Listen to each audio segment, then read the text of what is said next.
Today, we're coming to you from Arcade Game Sales in Fort Lauderdale, and I'm interviewing the one and the only, the living legend, Sir Billy Mitchell. Billy Mitchell, the first eSports player in the 1982 Life magazine photo shoot. First player in the world to achieve the perfect Pac-Man score. First player in the world to achieve 1 million points in the Donkey Kong arcade game. And a 2010 International Video Game Hall of Fame inductee. Also the first eSports player to be on a trading card, correct? Topps trading card.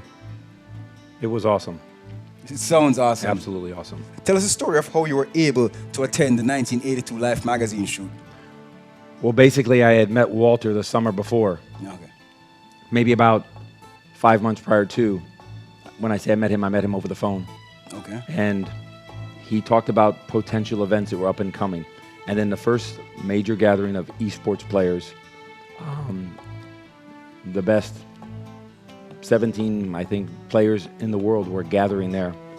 And it was too difficult for me to believe that anybody could beat me on Donkey Kong. Okay. It was just too difficult, and I just pushed so We're hard. that confident from those early days, eh? Right. And so I ended up going there, that along with a score on Centipede. But I was there, I was one of the people invited there, and basically when I was there, everything, I'm not too proud to say, everything fell in my favor. Okay. I absolutely stole the show. It was awesome. And it was that moment that I just forever became possessed with the idea of competitive gaming. And whatever I did, I wanted more. You wanted more. It sounds really incredible. It sounds like one of those things that went down in the pantheons of history for a really good reason. Well, I could tell you more. I could brag more. I could give you more details, but that'll be a longer show, so we'll do that next time. Okay, well, you can give me a little bit more details, you know what I'm saying? Well, at the point that I knew that I had a passion that would not die was when I was playing Donkey Kong, and every single game in the arcade was not being played, and every single eye was on me. And that was when I did the first ever public viewing of a kill screen on Donkey Kong. The next public viewing would be, more than 2 decades later. And, but it's the kind of thing when you get up from the seat there and you look over at the guy who thought he was better than you, and you just shake his hand and say, "Hey, how you doing? Your turn now." I gotta ask you, what is a kill screen? A kill screen is basically the end of the game, where the game, be it because some games because it runs out of memory, some games because the code literally collapses within itself. It's basically the end of the game where you cannot get past that screen. Again, sometimes it's because it's out of memory or the code simply collapses within itself. And in Donkey Kong, that's 117 screens. Okay, then. So that's no simple feat. Yeah. I played the guy who eventually became my good friend. He got 190,000 on his first man. He got 190,000 in his first game. Okay. That would turn heads in any arcade in the world. You would be the center of attention. He sat down, and I got 849,000 on my first guy. Okay. And that was the end of him. I don't think he ever played again. Okay. The first casualty in the world of video games. He got shellacked. And I like to tell that story because he's actually a good friend now. And friends can always be more abusive of friends. Okay, somehow I think he's not too proud of that story, though. Maybe not. Maybe. He's got to live with it, though. Yes, he does. Okay, at one time, he had 5 of the world's top arcade records. They were Burger Time, Centipede, Pac-Man, Donkey Kong, and Donkey Kong Jr. Okay, what was your motivation to achieve these records? Well, basically, I always try to focus on the games with the highest level of competition because that's what intrigued me. That's where the true spirit, competitiveness, attention to detail, that's where the glory was. Okay. I can take you around this arcade and you can get the world record on Bomb Jack. You and I are going to be the only ones who know it. Okay. But back then, when you set a world record, you set it on Donkey Kong or one of those games you're speaking of. No, it was absolutely controlled the conversation. And the truth is, it came to benefit me so many years later. I don't know that I realized it at the time, but again, the most popular games, the games with the most competition, I tried to choose those because when you held or you possess that record, you possess something that was being chased by a lot of people, and that's what put you on top. Highly sought after, okay. Yeah. And you did make it to the top. So your strategy made perfect sense. Yes. Nice. Okay, during the late 1980s, going forward, it was not really popular for a person. Well, playing video games on a whole wasn't very popular. As a matter of fact, it is popular now, but there's still a stigma attached to it where, you know, like video games are for kids or video games aren't cool. People really don't know any better, I suppose, because in my opinion, I believe that if video games are for kids, then so are movies and so are books, because it's the same kind of content. Some may be for kids and some may be for adults. Despite that stigma, even in the 80s, you completely ignored it and stayed focused on what you wanted to achieve. You're correct. As we go all the way back to the 1980s, in the early 1980s, whatever you did, whatever score you got, people basically chalked it up to the idea that you have too much time on your hands, or you're wasting your time, or what is it you're ever going to do with this? The value that I learned, and it was difficult at times to ignore that stigma. But again, the delayed gratification you learned playing countless hours to get that good. As I related it to other people that I heard them speak or I actually spoke to, you can think about Michael Jordan. He made tremendous sacrifices to get as good as he is. I can imagine. There were an endless amount of times where everybody went off to do one thing and he stayed and stuck with what it was he wanted to be the best at. So that level of delayed gratification, that level of sacrifice was worth it. Yes, it comes to focus on every area. If you think basketball is the only thing that Michael Jordan was good at or successful with, you should think again. That's something that's ingrained in your personality and you fine-tune it.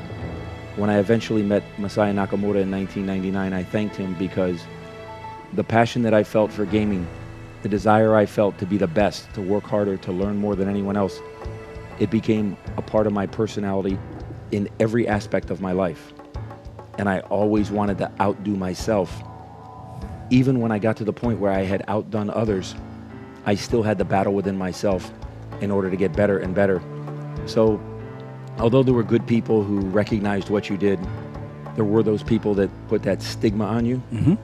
And I am certainly one of the first, in some cases, one of the only person who seems to have gone beyond that stigma, that to have had the fortune of some success at other aspects of the video game world. But without a doubt, in my life, in my family, in my business, in my whole learning curve throughout the years, what I learned in video games, the passion and the stubbornness I learned to continue to learn has come to benefit me my whole life. And it was at times difficult to ignore that stigma. But boy, it's always cool when you can prove people wrong. Yes, silence the critics. It's always good. Yes, it is. I agree. Tell us about when you got the perfect Pac-Man score and you went to Japan to get your award from Namco. Tell us about that. Well, that was cool because it was always said that a perfect score on Pac-Man cannot be done. And again, you proved them wrong. Right. Me and a friend, we knew what the perfect score was. We had shared it with Walter Day. Yes. And we hadn't shared it with anyone else. And as the years went on, we never bothered to do it because there wasn't anybody else who had the knowledge to be able to do it. Until finally a couple guys came along who had the knowledge. And after a phone call with me, Walter set up a phone call where me and my friend talked to these two guys. This had happened over the years. I'd get on the phone with them. Basically, I'd ask them a handful of questions and just blow them away. They don't know the answer to these questions. Nobody knows. Nobody knows except us. Okay. And so when they're on the phone, I fired a half a dozen questions at them. again, nobody knows the answer to it. We're wasting our time. And when he fired back a half a dozen answers, Oh. exactly as I did, I was silent for a moment. And I said to Walter, I said, yeah, these guys are for real. They're the real deal. Yeah, and so again, it was that race, and now there was a fire under me for having sat on my hands all these years to get the perfect score on Pac-Man. But other than that group of us, it's this big, nobody believed it was possible. It was too difficult. There had been 10 billion games of Pac-Man played, and it was believed it was 10 billion to 1. You can't win those odds. You can't win those odds even in the lottery. Fair enough. But somebody wins the lottery. Yes. And so the fact of the matter is, it's possible. I had to talk about it ahead of time. I knew myself. I had to put myself under pressure. I said I was going to go do it. You know, people say, well, I don't think I'll bet you can't do it. I'll say, don't bet your life. You know, people say, well, you could lose. I says, I could lose, but not today. I mean, I felt the more pressure I put upon myself, I would simply not come home without having done it. But then when you arrive there that day, and now you're under pressure and you realize where you painted yourself in a corner, just like when I arrived at Life magazine that day, you arrive there and you look around and you question yourself for a moment. Do I belong here? Yes. Am I sure that I'm good enough to be here? Am I sure I'm good enough to live up to what I said? But I had to. If I didn't, I would be like scoffed at and ruined. And again, it was like Babe Ruth pointing at the wall. Okay. Once he pointed at the wall, he had to achieve success. He had to. Otherwise, he would just be mocked. But if he achieved success, you know, he would forever be revered. Yes. So that was the corner that I pinned myself into. Knowing that I would play well under pressure, I thought it would work. It's, you kind of have this Muhammad Ali kind of confidence towards what you're doing, and it's clearly it works. Right. I have a question for you. Like, you know, you have lots of stars. I've heard lots of movie stars say it. Maybe not lots, but some, that they actually don't even watch their own films. There are many films that they're in and they don't even watch it. Now, Triforce told me that you didn't even watch The King of Kong. Okay. Well, Triforce is not quite correct. I'll tell you the real truth. Yes. I haven't watched King of Kong. I haven't watched Chasing Ghost. I haven't watched any of the films that I've been in. Okay. A number of people that I admire tell me that they don't watch the films they're in. Okay. And they told me some of the reasons why, and they apply to me definitely. First of all, you live the film. Mm-hmm. You know about it. Do you really need to see it? But that's okay. Let's talk about the fact that it's entertaining. A very, very well-respected athlete that I admire to this day told me, don't watch the stories about you. Don't read the articles about you. You'll read them, you'll enjoy your success, and you'll also feel complacent. Okay. You'll feel as though you have arrived. Okay. He said, someday you'll be an old man and you'll no longer do these things. And at that point, you can reflect back, you can read, and you can enjoy the times you've had. Okay. And I took what he said seriously, because the truth is, in the very early days when I would watch just little newscasts about me and such, I was always so annoyed because, wow, they put that in there, but they cut that part out. Mm-hmm. Oh, look, they had me say this, but I said that first, and then they put this last. And it's the kind of thing I'm almost reluctant to say. They produce a newscast, and however they produce it, they don't do it well enough. Okay. When I sit there and I try to put something together, I'm kind of hard at myself. No matter how well I do it, I could have, would have, should have done it better. So I did a perfect score, Mm-hmm. and it was perfect. And the whole world exploded, and it was wonderful. But I reflect back on how I could have done it better. Okay. And how next time I'll do it better. And again, that's a part of my personality or life, what I demand of myself. I always tell people it's good that I don't demand that of people around me, and I don't. I don't demand that of my family. I don't. Okay.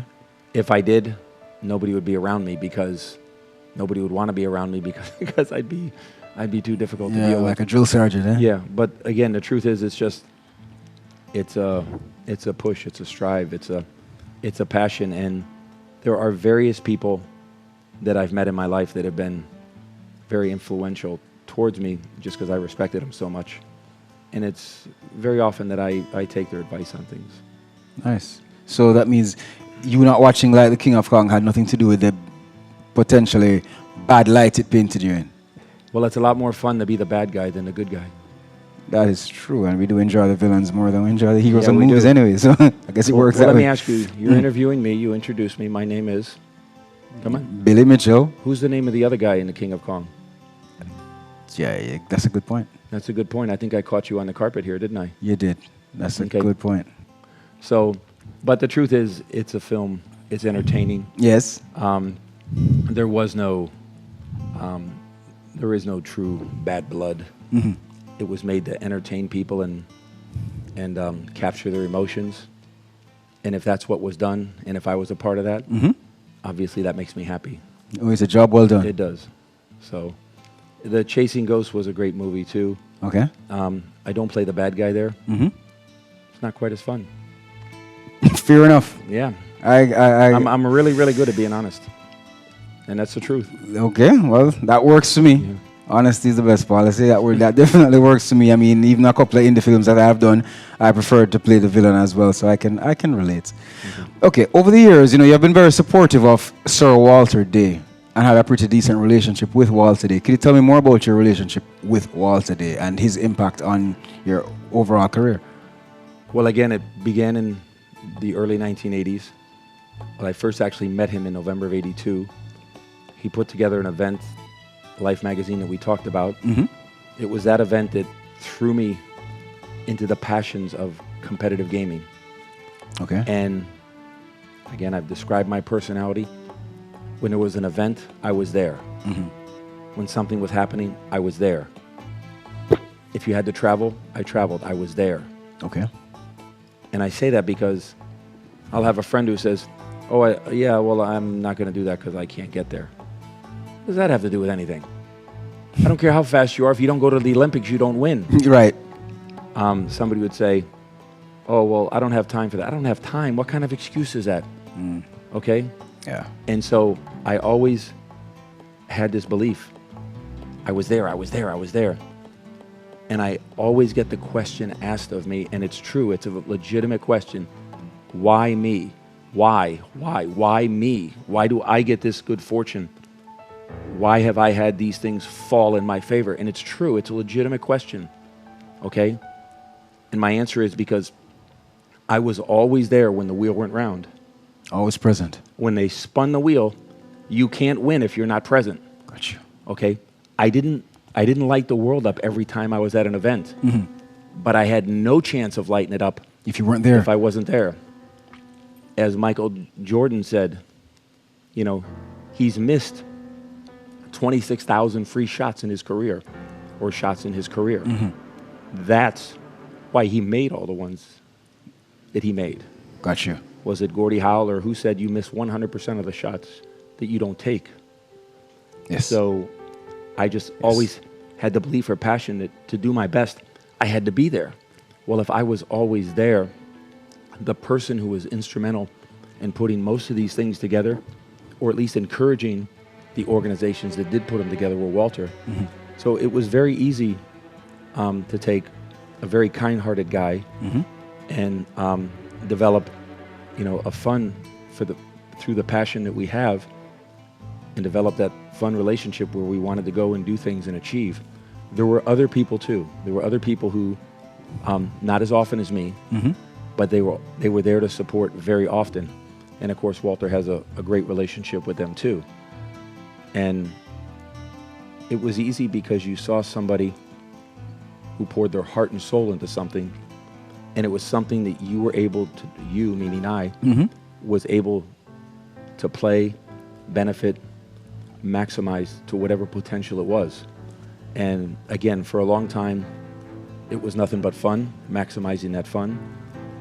It eventually, there was travel, and that life experience of travel, going around the world to different countries, Yes. meeting different people.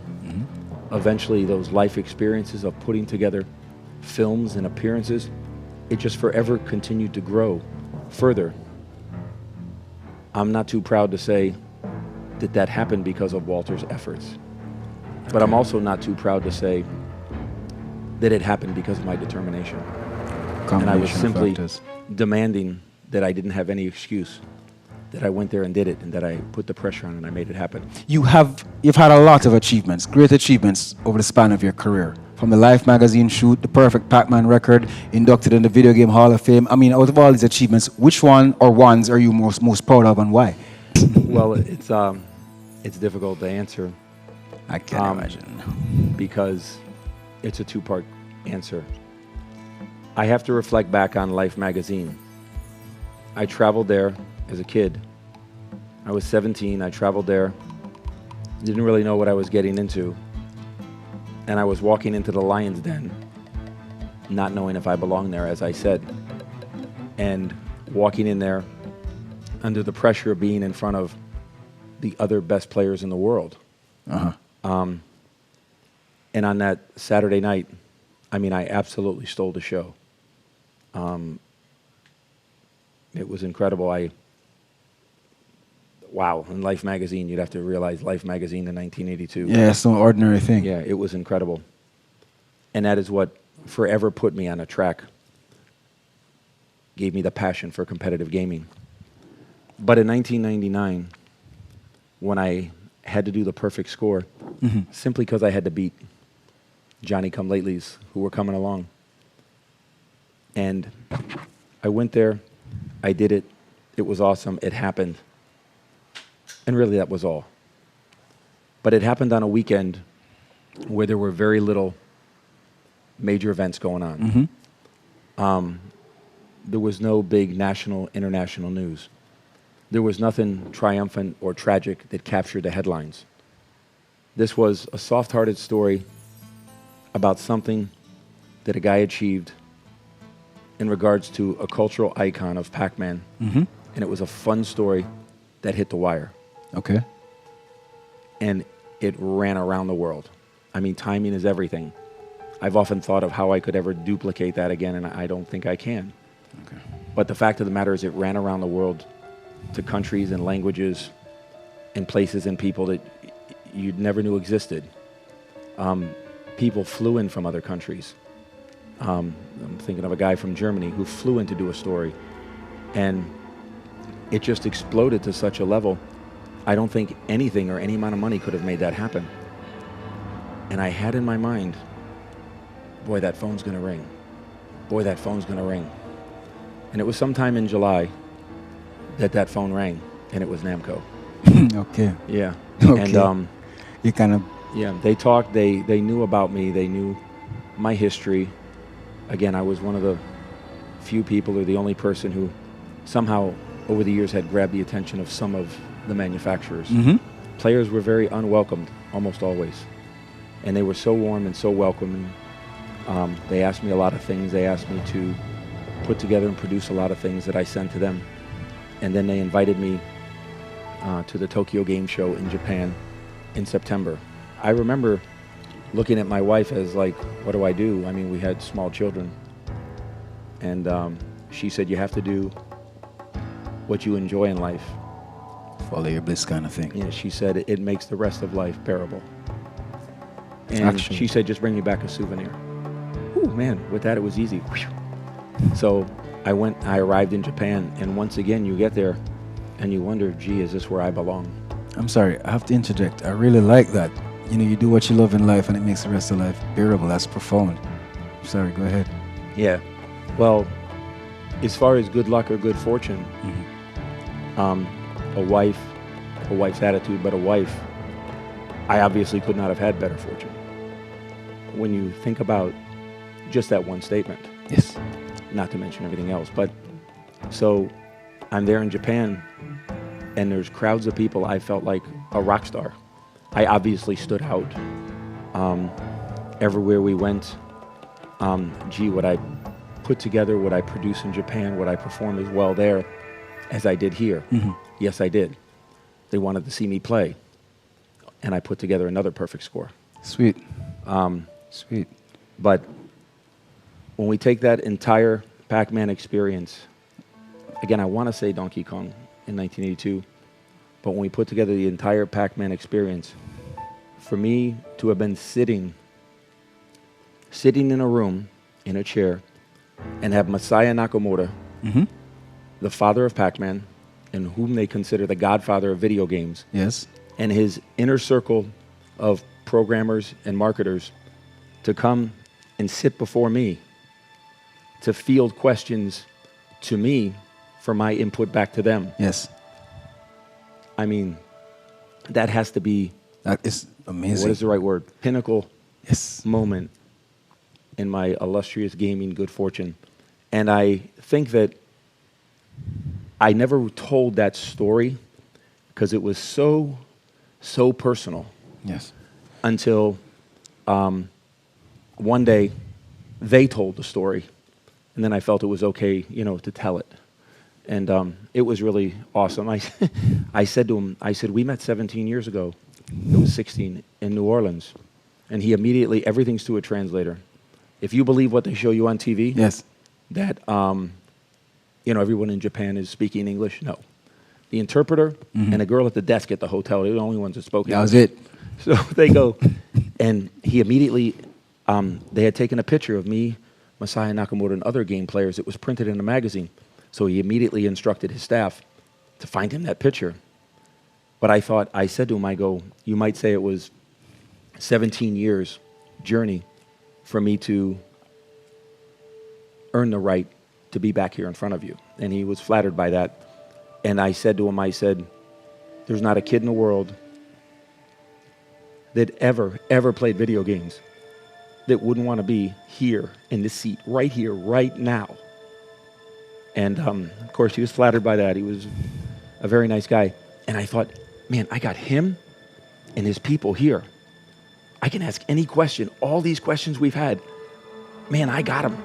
So I asked him a question. I said, well, at the end of the game in Pac-Man, we think because it runs out of memory, but ask him all these questions, or I ask him this particular question, and it goes to the interpreter. Very nice guy, Mr. Icky, speaks English better than me. He asked the question. It went back and forth between everybody, and the answer comes back, and he says, Mr. Mitchell, we have no idea. We never thought scores like this possible. And I should have heard what he said, because I said, okay, and all I did was ask another question a little differently, but really on the same subject. And it went back and forth for about 30 seconds, and he came back and he says, Mr. Mitchell, we have no idea. You know far more about Pac-Man than we know.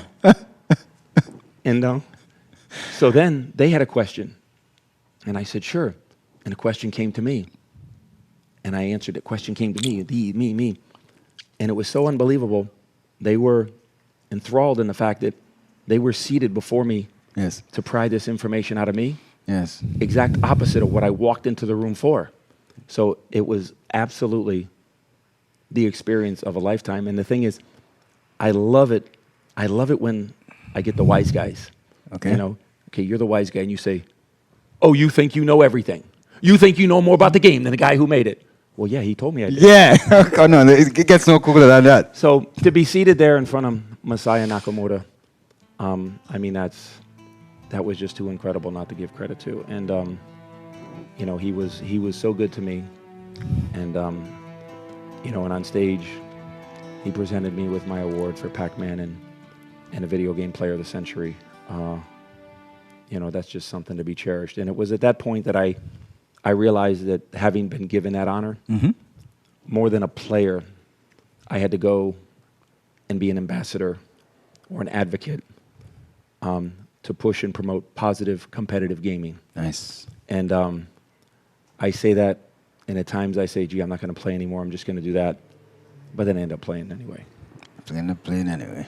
Yeah. And every time not every time, but often I would be at an event, and if Namco was there, we would put together something that would be filming a tape or something that would make its way back to Namco, back to Masaya Nakamoto, that he would get. And I was quite flattered as the years went on. He would still come in the office each day, and then it got to the point where he'd come in the office once a week. And then it got to the point where he didn't come in the office anymore. Okay. Because you know, the years catching up to him. Yeah. He was 91, I think. But I was quite flattered at the fact that the guy said, when something comes to him at the office, it gets opened. They said, but when something comes to the office and it has your name on it, nobody opens it. Sweet. It goes to him, and he opens it, you know, obviously with his assistant helping him. Because although he was like a world citizen, he was not a fluent English guy. Gotcha. His English was about as fluent as my Japanese. But our friendship certainly transcended that. Sweet.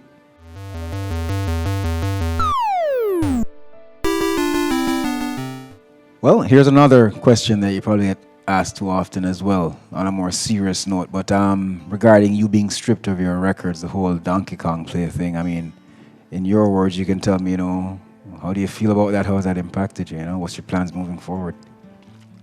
It's funny you say that. What's your plans? You get the impression that Billy always has a plan? Actually, I do get the impression you always have a plan. Well, in some ways, it was quite simple. What they said I didn't do, Right. I simply redid. I did it in public. I streamed it on the web. Sweet. People watched. I like doing it in the same place sometimes when it was available that I did it before, because there were some of the same people, the same witnesses. In one place, it was the same arcade, the same machine, the same technician, and the same owner. I don't want you to say that something like that would make you a little cocky, but it might. Especially when you announce that you're going to do it. It might. Gee, when you announce you're going to do something, that's like unreal. And so Hey, you know, that goes back to what I was saying about Muhammad Ali. He would say what round he's going to knock somebody out. Right. And so, so gathering the facts from the past. Yes. And reperforming and creating the future. Let's just say that's part of the plan. And there's certainly a part of the plan that it's one of those things I'm not supposed to talk about. Fair enough. But you'll learn about it.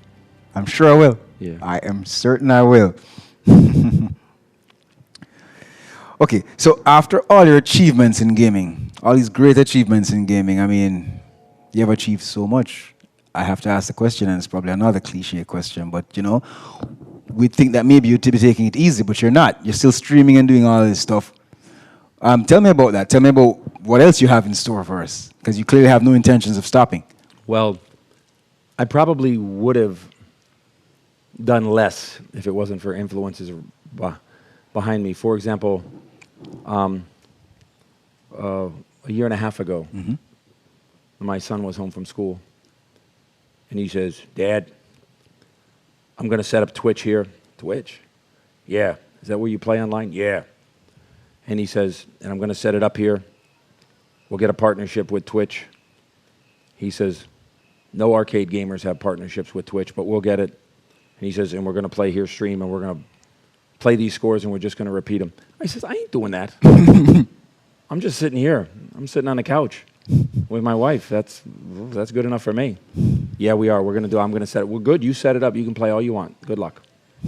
So he calls my bluff, and he does. He sets it up. But realize he's home. He's home from school. I don't get very much time with him. He's there. He's playing. He's my son, so I mean, I go there with him. Nice. Well, then we're playing, and we're having fun, and it's father-son time. Yeah, that's cool. That's nice. And little did I know or realize how easily, bang, bang, bang, I'm pounding out scores. 1,000,000 points on Donkey Kong. I pounded out 3 times in a week. And I thought, wow, now this is cool. There's something to this. So then I go, well, there's this event coming up next month in Indianapolis. I go, maybe I'll go there, and one of the controversial scores, I'll just pound that one out. So I went there, and I'm playing, and there it is. I'm pounding away. And I said to somebody, I go, don't let me go over 1,047,000.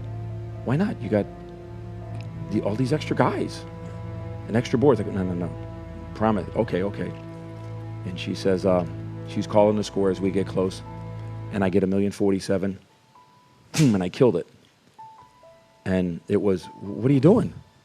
And because I killed it on that exact score, even though there's, you know, points to be made, men to be had, boards, and I killed it because I wanted to be arrogant, and I was. I got it. I got this. I can do this. I can do this when I want to, and you got to eat it. And if you don't like it, it's easy. Just don't watch. You know? And so there's a little bit of bad boyness in there. But so then I get back here, and there was another event here in town. And I said, well, let's go, and I'll pound it out again. And what was funny was in one of these, my wife had never sat with me ever. Remember, we had kids. Never, ever, and watched me play any serious gaming. Okay. So I said to her, I says, why don't you come with us? She's not a gamer.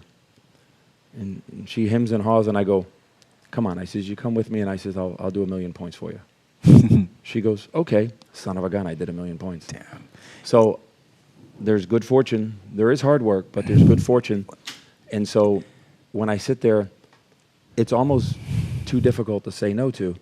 When I think of Bob Lawton, and I sent him a happy birthday on his 88th birthday. And then, like 3 months later, I saw him last May. And he says, I stopped by to say hi to him because I hadn't seen him forever. And I said, Bob, I go, you realize we're coming up on the 20th anniversary of the Perfect Pac-Man? He says, yep. And he says, that's my all-time event here. He goes, that score, and you did it right here. And you beat the machine. And I go, yeah. And this was May. And I go, what would you think if I came back here on the 4th of July weekend, you know, the 20th anniversary, and I did it again. Did it again. And he gave me that look that, like, an older fella gives you one of these. The one eyebrow. And he goes, Billy, you think you can just walk in here and do a perfect score, do you? I says, yeah, who do you think you're talking to? Once again, painted into pressure. And son of a gun, I went there that weekend, and I missed it the first day. I was like, oof. And then the second day, I hit it. So to play, to interact, now it's on a different level. It's with friends, people you've met over the years, people you respect, like Bob Lawton. Yes. Who created Fun Spot, which is absolutely the ground zero where the rebirth of competitive gaming, arcade gaming. Masaya Nakamoto, when I was in Japan, said to me, he says, the perfect score you did on Pac-Man will be responsible for the rebirth of classic gaming. And it was after that that the film crew started following us. Okay. So naturally, I take my hat off to Masaya Nakamoto for that vision. But ground zero for that was there at Fun Spot, what Bob Lawton put together in 1952 with his brother, John. And of course, was administered and created and developed by Gary Vincent, who's been with him for between 30 and 40 years now. Okay. Why do I keep going? Uh-huh. I mean, now I go places, I travel. I get to bring my wife and kids with me. We've been to Australia. Uh-huh. Did you see any giant spiders? Not yet. Okay. But we're going back this year. We're going to Europe. It's a life experience. Again, it keeps growing and evolving. Uh-huh.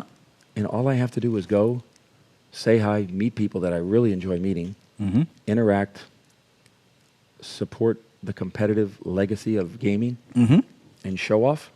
And show off. How do I say no to that? I mean, it's not the kind of thing you say no to, but it leads me to ask you something, though, because basically what I'm getting from you is that you're either on the same level or you're getting better. Correct. How do you do that, though? I mean, what's your training regimen like? How do you keep that sharp? You keep getting better. Well, I think... I'm sorry, maybe I should say sharper. Right. I think a few things. I have a little more pressure on me. You'd have to know my son to understand the pressure he puts on you. Okay. Okay. I never had my wife watching me. Ever. Never. Now she does. She does. Yeah. I have, I guess I have the history to defend, which obviously I've done quite well. Yes. And the truth is, it involves so many people and so many friends now. I almost feel obligated to do it. But even when I step back, or if I'm resistant to want to do more things or new things, Yeah. again, how do I say no when my wife's going to go with me to Amsterdam, or my son who went with me to Australia? And how do I say no to that? So you're no longer really doing it for yourself alone. You're doing it for your family as well. Family, and how do I not support the industry, the legacy, the history that gave me so much? How do I not support that which is still going forward, that evolved from that? I'm always asked, what do you think about the speedrun community? Well, the speedrun community is the evolution of what began so many years ago. How can I not embrace that? I have to. You know, how can I not respect that? I have to. It's kind of like you're giving back to the legacy that you created, eh? 100%. And I just think I'll continue to give in whatever manner I can give for as many years as I can give. As you say, right now I seem to be on point. When I say I'm going to do something, I do it. Yeah. And I don't want to give that up.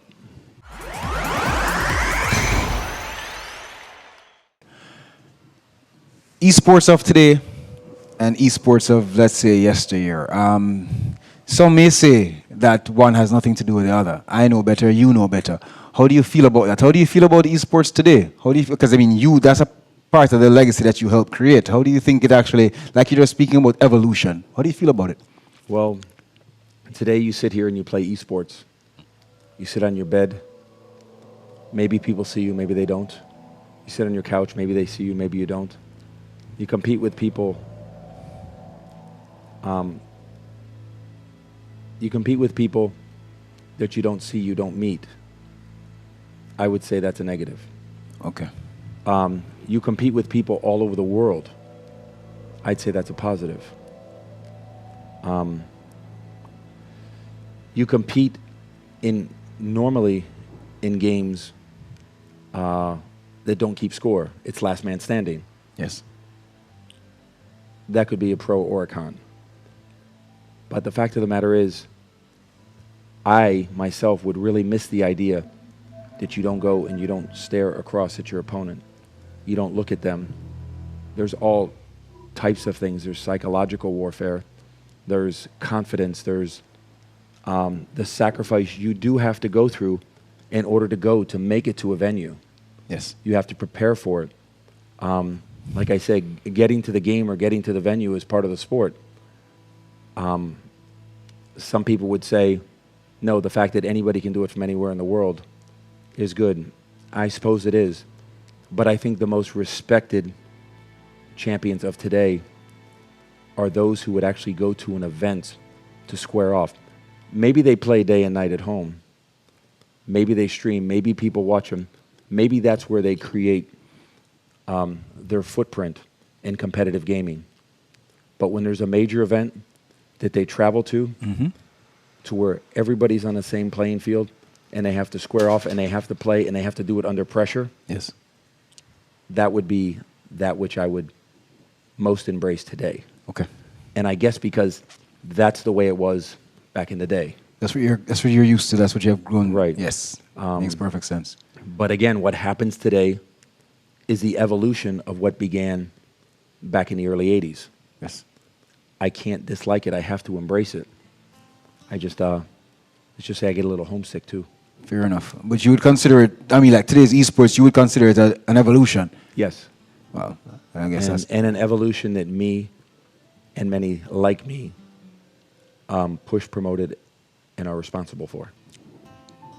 Correct. Agreed. Whenever you help create something and you see it grow on and continue and live even long past your own life, yes, kind of like kids to grandkids and yes, so on, yes, there's a level of satisfaction there. I can imagine. Yeah. Nice. Do you plan on pursuing any new records? Well, continuing with the same games we're speaking of, Do I continue to play, push, promote, show off, create new scores? Yes, I guess I do. Why not? Do I plan on pursuing new games, new endeavors? No. Fair enough. Do I plan on pursuing more dreams? I have a lot of dreams in life outside of video games. Okay. Quite honestly, I pursue them every day. I can imagine. And all of that combined is what will capture my time in the future. I have such a hard time letting go of the past because I don't see why we can't carry it forward with us. When people ask me questions about times and dates and events and things that happen, I have such tremendous detail. Yes. Yes, I have a good memory, but I have such tremendous detail because I was so absorbed in it. Yeah. I enjoyed it so much. I cherished like every moment of it, and I just don't want to let it go. So it seems like everything I do, I just continue to pull those memories with me and trying to maximize it. I don't know if that's the right thing to do, but that seems to be what I'm doing. Feels good, right? Yeah, it sure does. This is a little off. This question might be a little bit off, and I don't know if you'd asked this a lot, but I'll go for it anyway. Do you play modern games? Like, could we ever see Billy Mitchell playing a Call of Duty game? Okay. 3 problems. Go ahead. The amount of time and effort, disposable time, screwball time that it took to get to the level, to get to the throne of arcade games that I did is almost indescribable. Okay. For me to take that much time to get to that same level, which I'm confident I could do. I mean, I'm confident just because I have tremendous confidence. I feel like, I can do anything if I work hard enough at it. Great. I love that. But to sacrifice all that time to pull it away from my home, my wife, my kids, my business, I think I'd live all alone somewhere in a shed. Okay. And I would lose all that I cherish. That investment is not worth it, eh? Right. But let's go a little further. I see my son sit there. He's playing Xbox. He's got the controller in his hands, and I'm watching his fingers. And I mean, he's always moving at least 9 fingers at a time. And I'm like, what the heck? I'm like a joystick and a button kind of guy. So that's the first learning One button, curve. one stick. Yeah, that's the first learning curve. And the third factor is, I don't want to play anything that he can beat me at, and he beat me at every one of them. So, Now we can't have that now, can we? No, I can't give him that power over me. So I let him dominate that, and I'll stick to what I know. Okay, let him have his glory. We all enjoy what we're good at. Nothing wrong with that. Makes perfect sense. Yeah. Well, Billy, it's been great talking to you. I'm so happy that you were willing to join me on my show. Lovely having you here today. We're going to call that a wrap for today. It was an honor and a privilege speaking to you, Billy. I've always wanted to meet you, and now I have. Special thanks to Triforce Johnson as well. He also was an integral part of making this happen. Who? Oh, this guy. You don't know him. This guy I know from Jamaica called Triforce. Oh, he's not. Oh, we'll talk to you. We'll talk about the guy him. who's not famous. Yeah, he's not famous. Yeah, so maybe I shouldn't even mention his name. Yeah. Anyway, guys, that's it for another episode of The Wall on the Lab Video Game TV. Should you like you like this video, you like my content, then please hit the like, the subscribe, hit the bell, leave a comment, share, all the good stuff. Hey, like I always tell you, if you didn't like it, well, the unsub and the thumbs down button, they aren't just there for show. If you didn't like it, why are you here? Yeah, because this was a pretty long interview. Why are you still here? That's all right. I won't hold it against you. It's all good. Thanks for watching. Our game is never over.